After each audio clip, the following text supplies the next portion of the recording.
السلام علیکم ورحمۃ اللہ وبرکاتہ. اعوذ باللہ من الشیطان الرجیم. بسم اللہ الرحمن الرحیم. الحمد للہ رب العالمین. نحمدہ ونصلی علی رسولہ الکریم. قال اللہ تعالی فی شان حبیبہ ان اللہ وملائکتہ یصلون علی النبی یا ایھا الذین آمنوا صلوا علیہ وسلموا تسلیما. اللہم صل علی سیدنا نبینا شفیعنا حبیبنا مولانا محمد وبارک وسلم. فاعوذ باللہ من الشیطان الرجیم. بسم اللہ الرحمن الرحیم. الف لام میم ذالک الکتاب لا ریب فیہ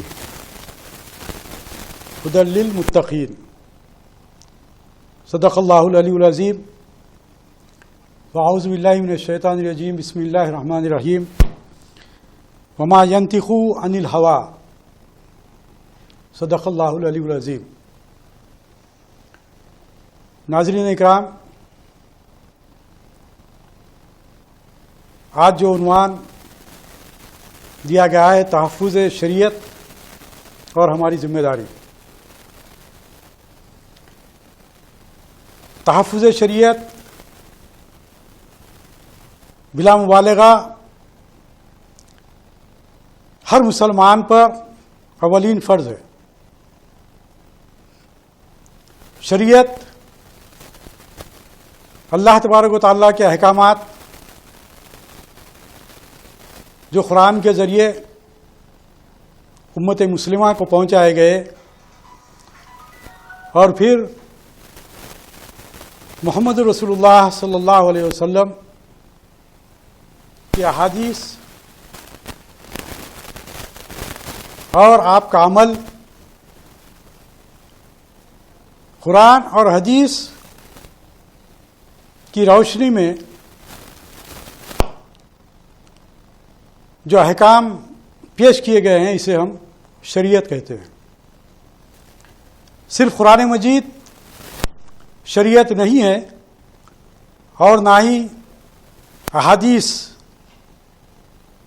کو ہم شریعت کہتے ہیں، بلکہ قرآن اور حدیث دونوں کی روشنی میں جو احکام ہمارے سامنے آئے ہیں، ملت اسلامیہ کے سامنے پیش کیے گئے ہیں، وہ مکمل شریعت ہے.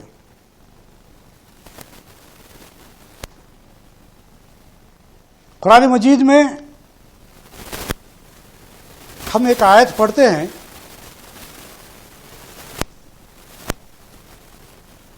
کہ بسم اللہ الرحمن الرحیم.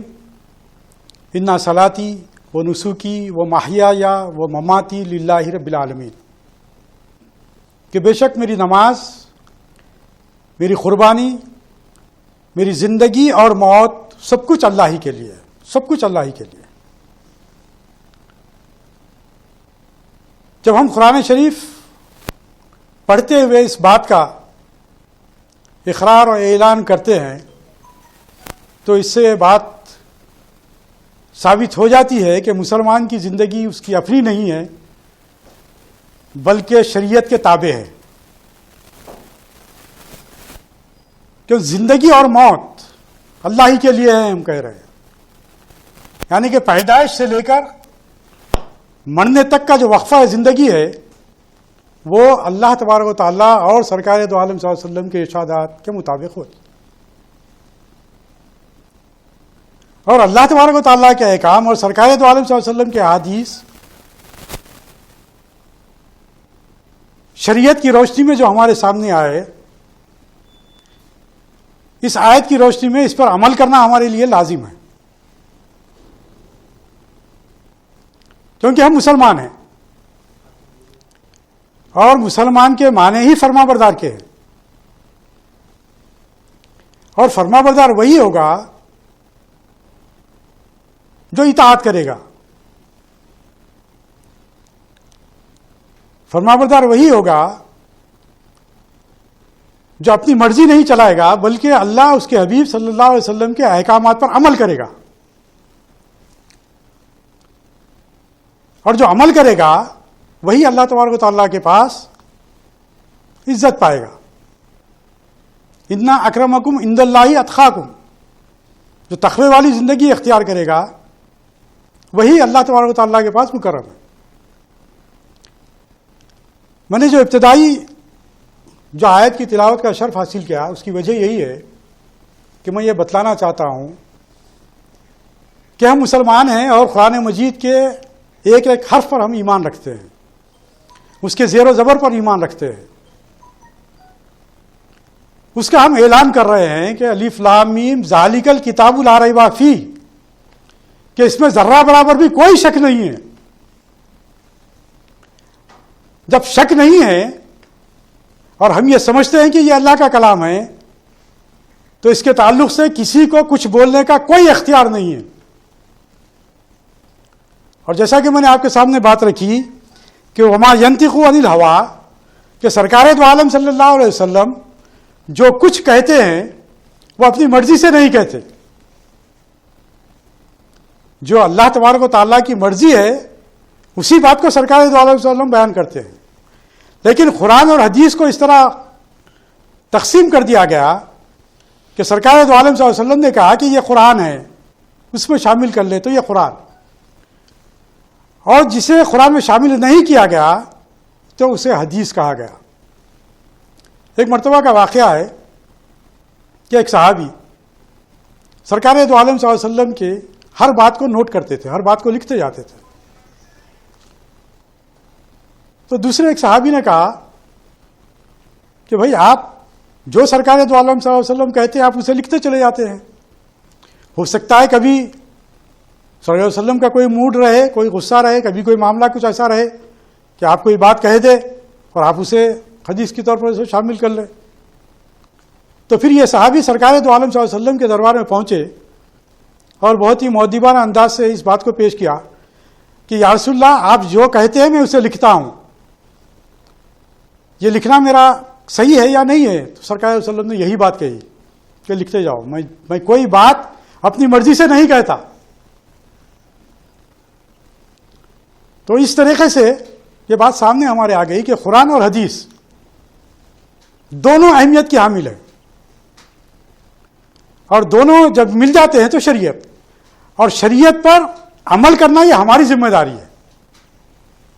شریعت پر عمل کرنا یہ ہماری ذمہ داری ہے, کیونکہ اللہ تبارک و تعالیٰ نے واضح اعلان کر دیا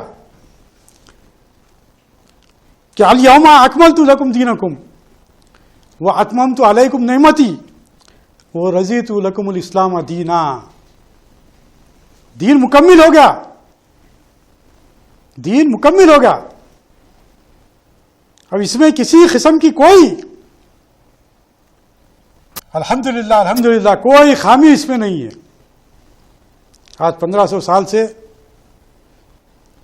ساری دنیا دیکھ رہی ہے, بڑے بڑے فلاسفرس, بڑے بڑے ڈاکٹرز, سائنسداں, جن لوگوں نے بھی قرآن مجید کا مطالعہ کیا اور سرکار دو عالم صلی اللہ علیہ وسلم کی سیرت کا مطالعہ کیا, وہ یہ بات کہنے پر مجبور ہو گئے کہ قرآن اور سرکار کی سیرت ہی ایک ایسی ہے جس پر اگر عمل کیا جائے تو ساری دنیا میں امن و امان قائم ہو جائے.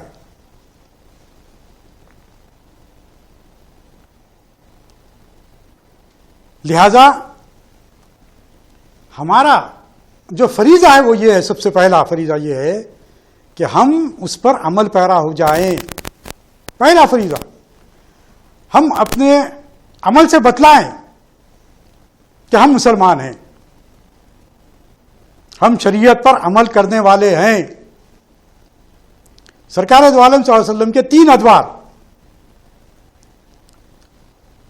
بچپن سے لے کر نبوت تک کا ایک دور, نبوت سے لے کر 13 سالہ مکی دور, پھر ہجرت کا دور 10 سالہ, یہ تینوں ادوار سرکار دو عالم صلی اللہ علیہ وسلم کے جب امت مسلمہ کے سامنے رہیں گے اور تینوں پر عمل پیرا کہ کس دور میں کن حالات میں سرکار دو عالم صلی اللہ علیہ وسلم کی کیا رہبری ہم کو حاصل کرنا ہے تو اس میں کامیابی مل سکتی ہے. کہ پہلا جو دور ہے سرکار علیہ وسلم کا وہ مکمل دور 40 سالہ جو دور ہے وہ پورا سرکار علیہ وسلم نے اپنے اخلاق اور کردار سے اہل مکہ کو منوا لیا. یہ سرکار دو علیہ وسلم کا پہلا دور. کہ اپنے آپ کو مکے والوں کے سامنے اس طرح پیش کیا کہ سبھی آپ کو صادق اور امین کہنے پر مجبور ہو گئے، اور آپ جو فیصلے کرتے تھے اسے قبول کرتے تھے۔ ابھی نبوت کا دور شروع نہیں ہوا، 25 سال کی عمر میں سرکار علیہ وسلم جو حجر اسود کا واقعہ ہے، جو کعبۃ اللہ شریف پہ لگانے کا جو واقعہ ہے، تمام امت مسلمہ اس بات سے واقف ہے۔ تو یہ جو دور ہے سرکار علیہ وسلم کا، یہ کیریکٹر بنانے کا دور ہے۔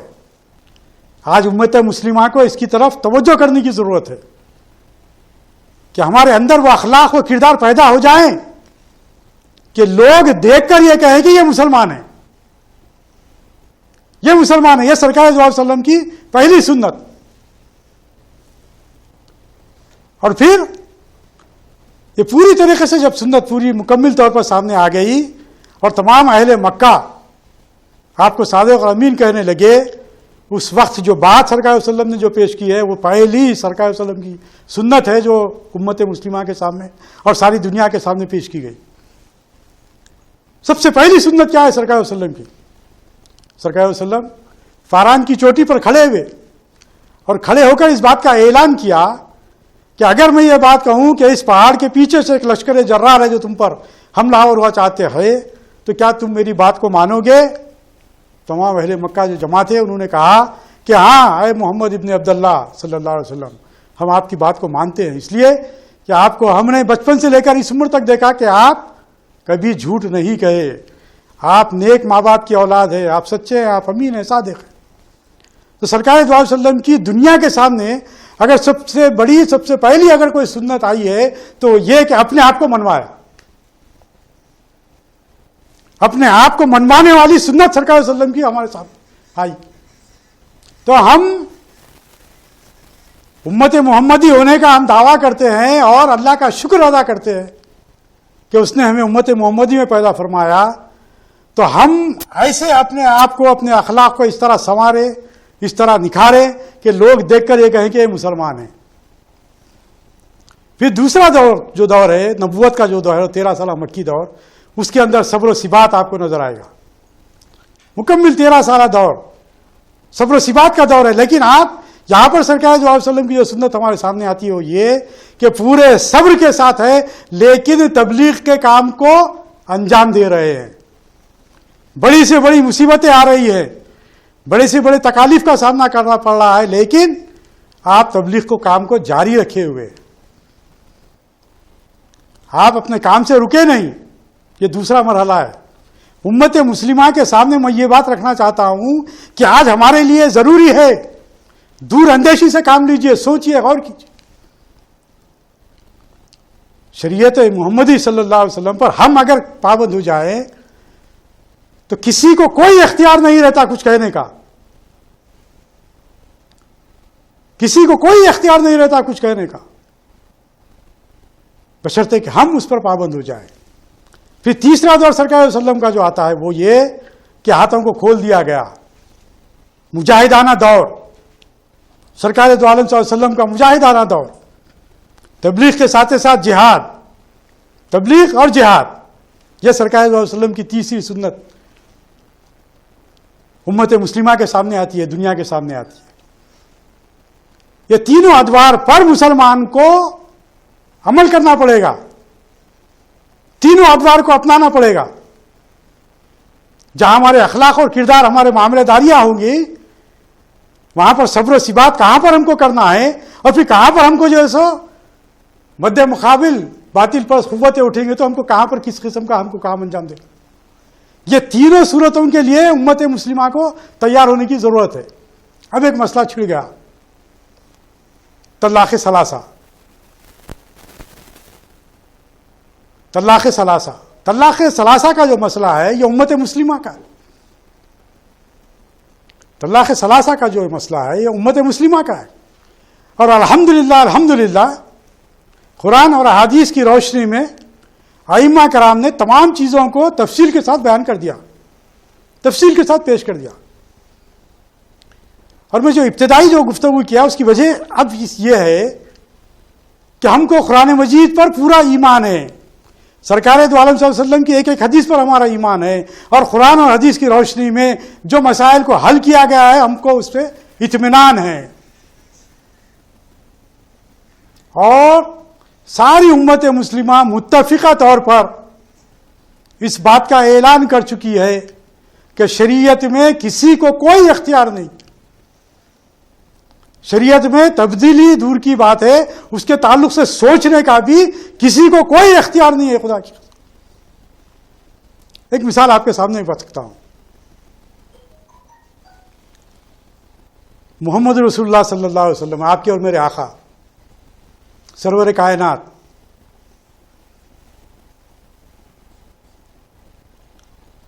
ایک مرتبہ ایک زوجہ محترمہ کے پاس، آپ کی اور ہماری امام المومنین کے پاس جاتے ہیں تو وہاں پر شہد کھلایا جاتا ہے، وہ شہد کھاتے ہیں.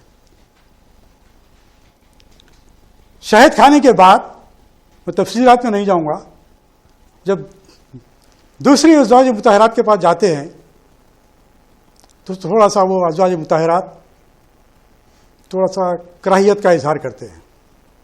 غور فرمائیے آپ،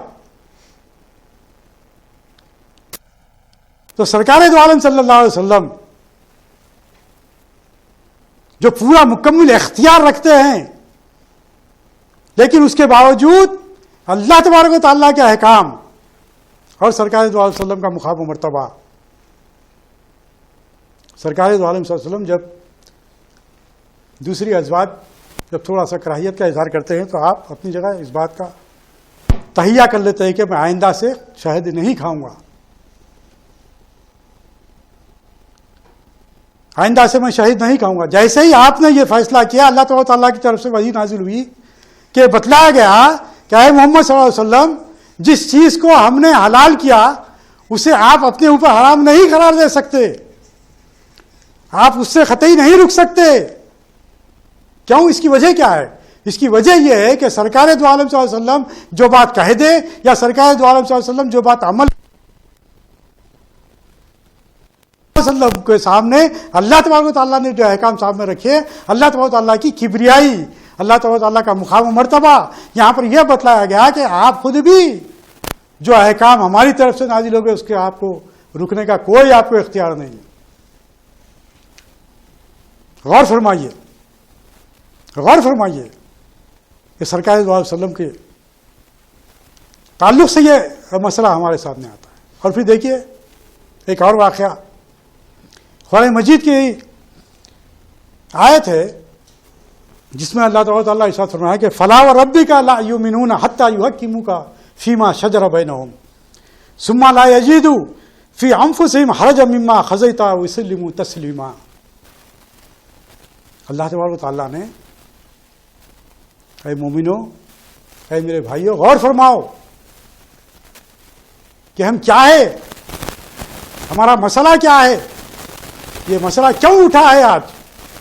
غور فرمائیے آپ، قرآن مجید میں اللہ تبارک و تعالیٰ کہہ رہا ہے کہ اے محبوب صلی اللہ علیہ وسلم، تمہارے رب کی قسم، وہ مسلمان نہ ہوں گے جب تک اپنے آپس کے جھگڑے میں تمہیں حکم نہ بنائے. یعنی سرکار صلی اللہ علیہ وسلم کو حاکم،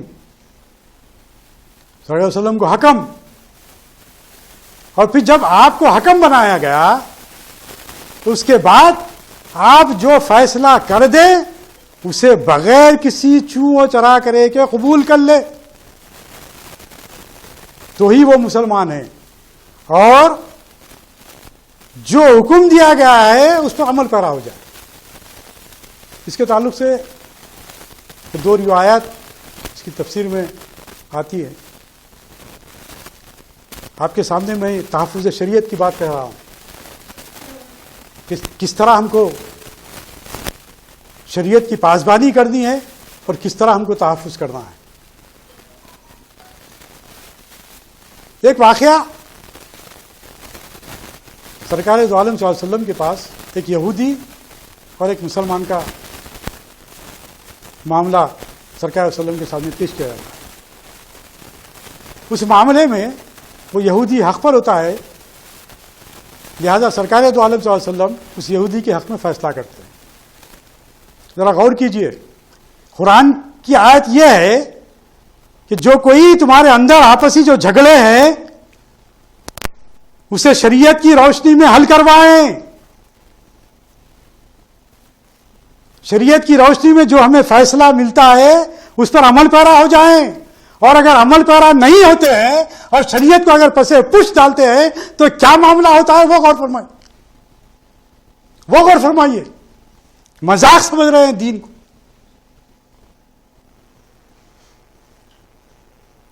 واضح طور پر یہ معاملہ سرکار دو عالم صلی اللہ علیہ وسلم یہودی کے حق میں فیصلہ کرتے ہیں. تو جو مسلمان ہوتا ہے وہ مسلمان جب سرکار علیہ وسلم کے دربار سے جب باہر نکلتے ہیں تو وہ کہتا ہے، یہودی سے کہتا ہے کہ میں سرکار دو عالم صلی اللہ علیہ وسلم کے فیصلے کو نہیں مانتا، اور چلو حضرت عمر کے پاس چل کر فیصلہ کرواتے ہیں. کیونکہ اس مسلمان کے ذہن میں یہ بات تھی کہ حضرت عمر رضی اللہ تعالیٰ عنہ کفار کے معاملے میں اشد ہے. محمد رسول اللہ والذین معہ اشداء علی الکفار ورحماء بینہم. وہ مسلمان یہ سمجھا کہ حضرت عمر رضی اللہ تعالیٰ عنہ کفر کے معاملے میں اشد ہے، لہذا چلو چل کر ان کے پاس فیصلہ کرواتے ہیں. تو یہودی کہا کہ چلو ٹھیک ہے چلتے ہیں. حضرت عمر رضی اللہ تعالیٰ عنہ کے پاس پہنچے.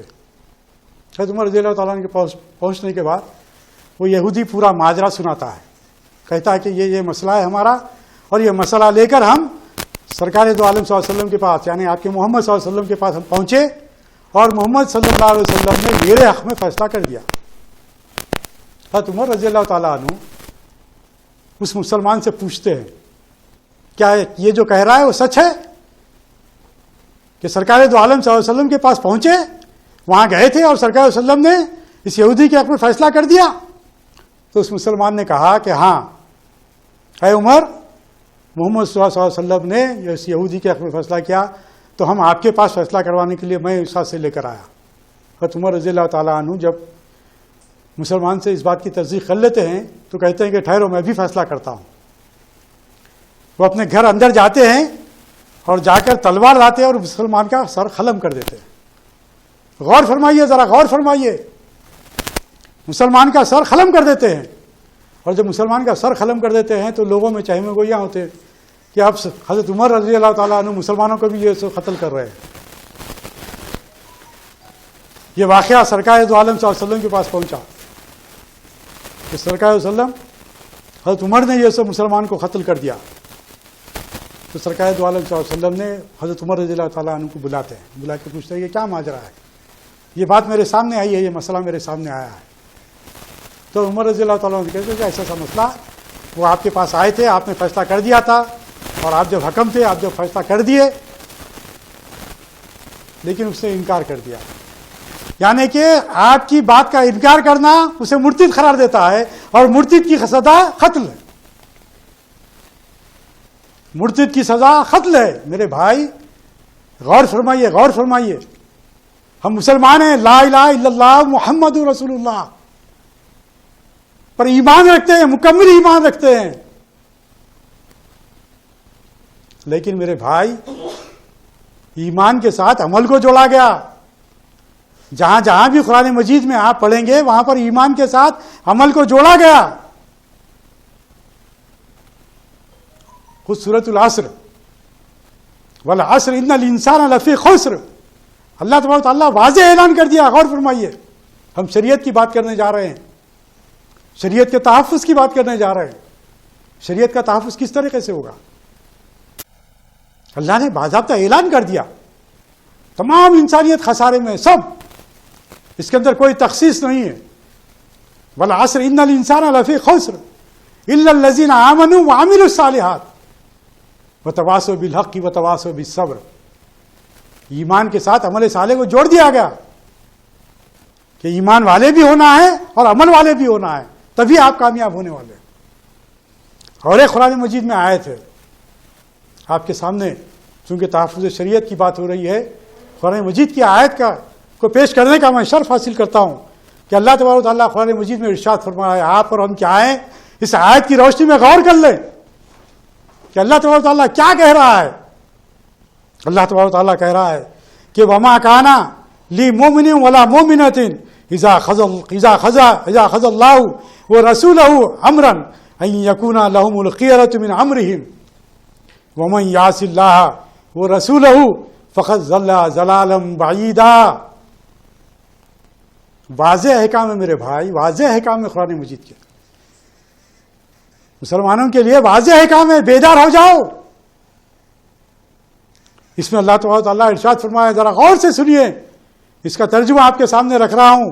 اور نہ کسی مسلمان مرد اور نہ مسلمان عورت کو یہ حق پہنچتا ہے کہ جب اللہ اور اس کے رسول کچھ حکم فرما دیں تو انہیں اپنے معاملے کا کچھ اختیار باقی ہے، انہیں کوئی اختیار حاصل نہیں. اور جو حکم نہ مانے اللہ اور اس کے رسول کا، وہ بے شک صریح گمراہی میں ہے، وہ بے شک صریح گمراہی میں ہے. اب آپ بتلائیے کہ ہم مسلمان ہیں، ہم دعویٰ کرتے ہیں سرکار دو عالم صلی اللہ علیہ وسلم کے امت میں ہونے پر اللہ کا شکر ادا کرتے ہیں، اور اس کے لیے جس قدر بھی ہم شکر ادا کریں کم ہے. اور قرآن مجید کو ہم سینے سے لگاتے ہیں، قرآن مجید کے ایک ایک لفظ پر ہمارا ایمان ہے. اور اگر پھر ایمان ہے تو ان دو آیات کی روشنی میں امت مسلمہ کو جائزہ لینا پڑے گا. ان دو آیات کی روشنی میں امت مسلمہ کو جائزہ لینا پڑے گا کہ ہمارے اوپر کیا اختیار ہے. جیسا کہ میں نے ابتدا میں آپ کے سامنے آیت کی تلاوت کا شرف حاصل کیا ہے کہ میری زندگی اور موت سب کچھ اللہ ہی کے لیے، سب کچھ اللہ ہی کے لیے. جب سب کچھ اللہ ہی کے لیے ہے تو پھر ہمارا کیا ہے؟ ہمارا کچھ نہیں ہے، ہمارا کچھ نہیں ہے میرے بھائی. واضح آیات میں نے آپ کے سامنے رکھ دی، واضح طور پر جو اعلان ہے اللہ تعالیٰ کا. ہم پڑھ رہے ہیں قرآن، دور پر دور ہو رہے ہیں، دور پر دور ہو رہے ہیں، اور انہیں اعلانات سے ہم گزر رہے ہیں. ماہ رمضان آتا ہے، دور پر دور، دور پر دور. اس موقع پر میں خطیب خطبہ سے میں اس بات کی اپیل کروں گا، گزارش کروں گا کہ وہ امت مسلمہ کو بیدار کرنے کے لیے سب سے بہترین اگر کوئی موقع ہے تو وہ جمعہ کا موقع ہے. بغیر کسی محنت کے لوگ آپ کے پاس جمع ہوتے ہیں. مسجد میں ان احکام کو پیش کرنے کی صحیح حاصل کرے کہ مسلمانوں میں وہ ایمانی روح پیدا ہو جو اللہ تبارک و تعالیٰ چاہتا ہے، جو سرکار دو عالم صلی اللہ علیہ وسلم نے محنت کی ہے. اور امت مسلمہ کو جو ان کے قدم دوزخ کی طرف آگے بڑھ رہے ہیں، اللہ اس کے حبیب کے احکام کی خلاف ورزی کرنے کی بنا پر اسے روکنے کے لیے جمعہ کے خطبات کو بہترین طریقے سے استعمال کریں، ایسی آیات کا انتخاب کریں جس سے کہ ایمان تازہ ہو جائے، ہماری زندگی کا مقصد ہمارے سامنے آ جائے. ایک مسلمان کی زندگی کا مقصد کیا ہے؟ کیا یہ دنیا کمانا ہے، مال و دولت کمانا ہے، عیش و عشرت کی زندگی گزارنا ہے؟ نہیں، مسلمان کی زندگی کا مقصد قطعی یہ نہیں ہے. مسلمان کی زندگی کا مقصد تو بہت ہی اعلیٰ اور بہت ہی اعلیٰ و عرفہ ہے. انبیاء والا کام، وہ ذمہ داری امت مسلمہ کے ہر فرد کو دی گئی ہے. ہم ہر مسلمان کو وہ مقام پر فائز کرنے کے لیے ہم کوشش نہیں کر رہے ہیں. میں یہ سمجھتا ہوں کہ صرف میری ہی بات چلتے رہی اور میں ہی اس پر جو سو قائم رہوں اور میں ہی کہنے والا رہوں، سارے لوگ سننے والے رہے. لیکن میں یہ چاہتا ہوں کہ ہماری محنت اس طرح ہو کہ جتنے سننے والے ہیں وہ کہنے والے بننے کے قابل ہو جائے. ان کی وہ تربیت، میری زندگی کا مقصد تیرے دین کی سرفرازی. والذی ارسل رسولہ بالہدی ودین الحق لیظہرہ علی الدین کلہ، یہ مقصد حیات ہے. اس سے ہٹ کر مسلمان کا اور کوئی مقصد ہے کوئی مقصد ہے کہ تمام ادیان پر دین اسلام کو غالب کرے. آج اس کی فکر ہم کر رہے ہیں. الحمدللہ مدرسوں پر مدرسے قائم ہیں, حفاظ بن کر نکل رہے ہیں, عالم بن کر نکل رہے ہیں, مفتی بن کر نکل رہے ہیں.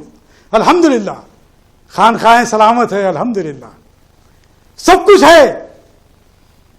لیکن ہمارے مدرسوں کے طلباء میں وہ ایمانی اسپرٹ, وہ ایمانی روح ہماری خانقاہوں میں, مسلمانوں میں, ہمارے مریدین میں وہ اسلامی اسپرٹ, وہ ایمانی روح ہم پیدا کرنے سے قاصر نظر آتے ہیں. انقلاب کا جو جذبہ امت مسلمہ میں ہونا چاہیے اس سے ہم عاری نظر آتے ہیں, اس سے ہم عاری نظر آتے ہیں.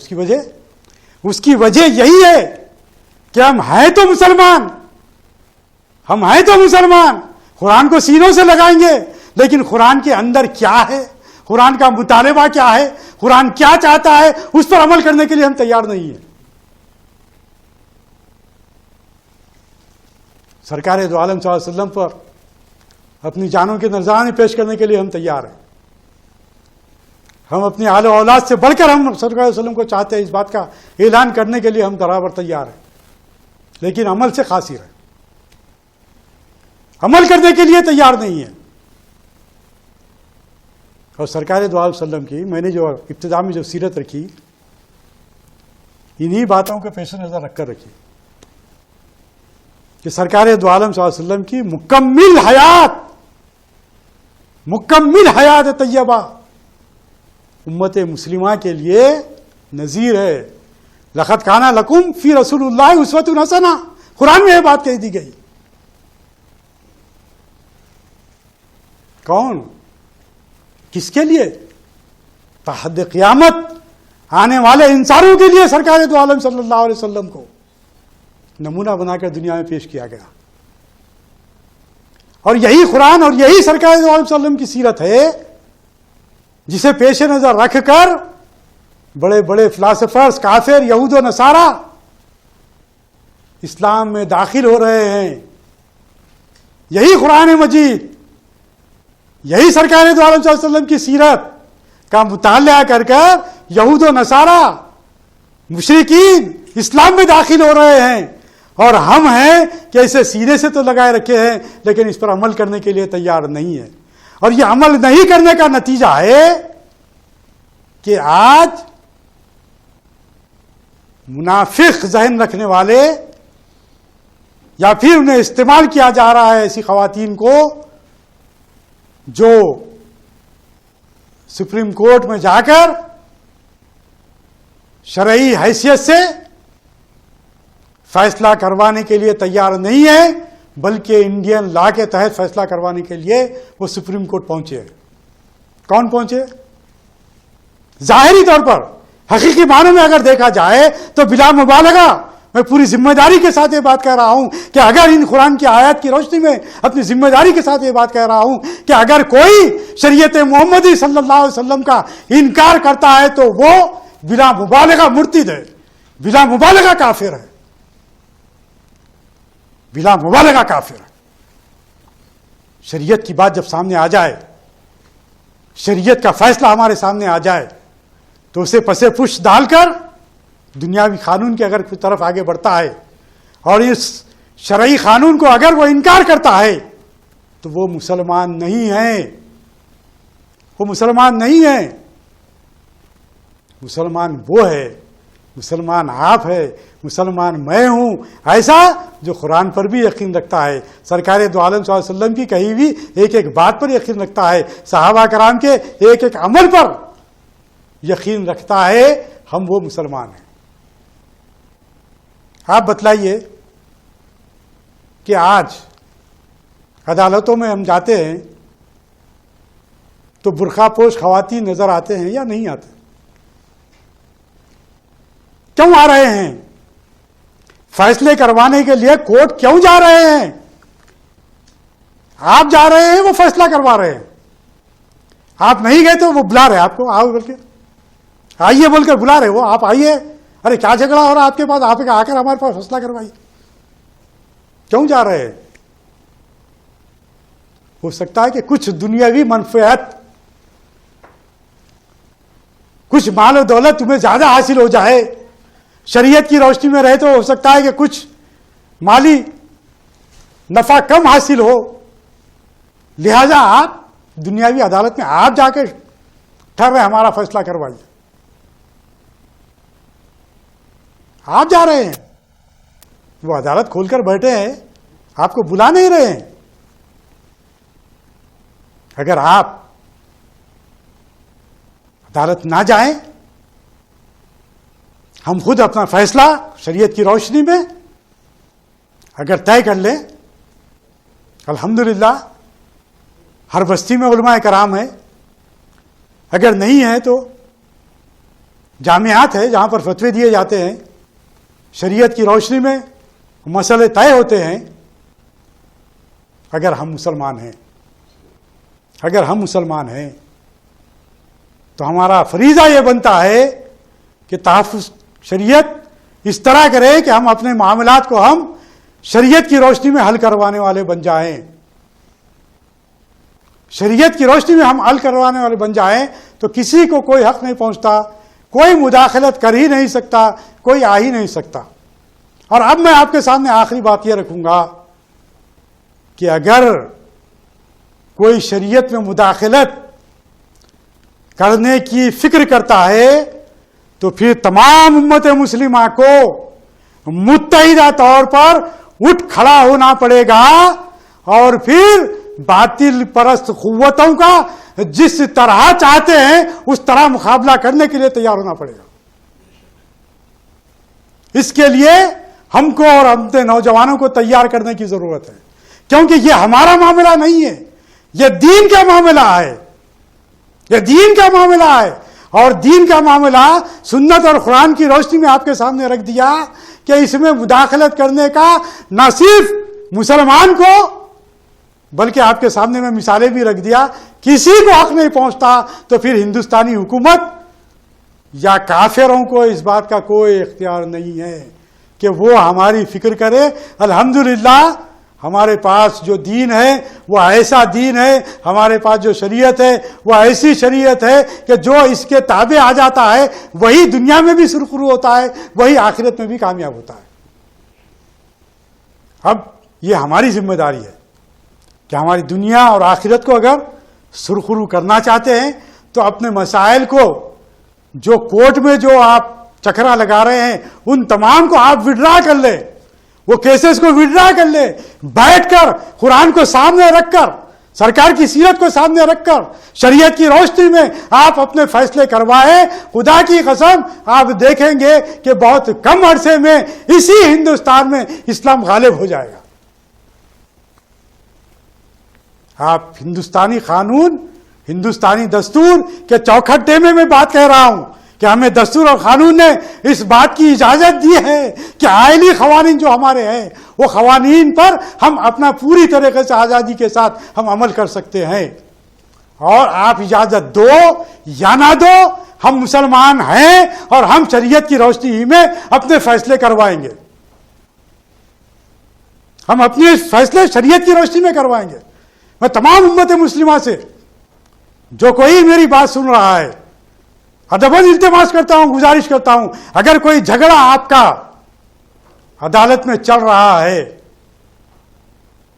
قرآن حدیث کی روشنی میں اللہ اس کے رسول کی